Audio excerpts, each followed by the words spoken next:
The Strange Case of Dr. Jekyll and Mr. Hyde. Written by Robert Louis Stevenson. Narrated by Lawrence Wells. Story of the Door.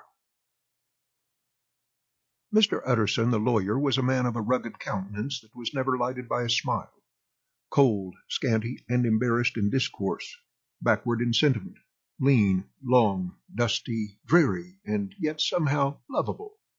At friendly meetings, and when the wine was to his taste, something eminently human beaconed from his eye, something indeed which never found its way into his talk, but which spoke not only in the silent symbols of the after-dinner face, but more often and loudly in the acts of his life. He was austere with himself, drank gin when he was alone, to mortify a taste for vintages, and, though he enjoyed the theatre, had not crossed the doors of one for 20 years. But he had an approved tolerance for others, sometimes wondering, almost with envy, at the high pressure of spirits involved in their misdeeds, and in any extremity inclined to help rather than to reprove. "I incline to Cain's heresy," he used to say quaintly. "I let my brother go to the devil in his own way."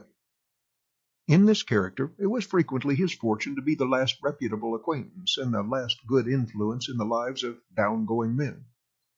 And to such as these, so long as they came about his chambers, he never marked a shade of change in his demeanor. No doubt the feat was easy to Mr. Utterson, for he was undemonstrative at the best, and even his friendship seemed to be founded in a similar catholicity of good nature. It is the mark of a modest man to accept his friendly circle ready-made from the hands of opportunity, and that was the lawyer's way. His friends were those of his own blood, or those whom he had known the longest. His affections, like ivy, were the growth of time. They implied no aptness in the object. Hence, no doubt, the bond that united him to Mr. Richard Enfield, his distant kinsman, the well-known man about town. It was a nut to crack for many, what these two could see in each other, or what subject they could find in common. It was reported by those who encountered them in their Sunday walks that they said nothing, looked singularly dull, and would hail with obvious relief the appearance of a friend. For all that, the two men put the greatest store by these excursions, counted them the chief jewel of each week, and not only set aside occasions of pleasure, but even resisted the calls of business, that they might enjoy them uninterrupted.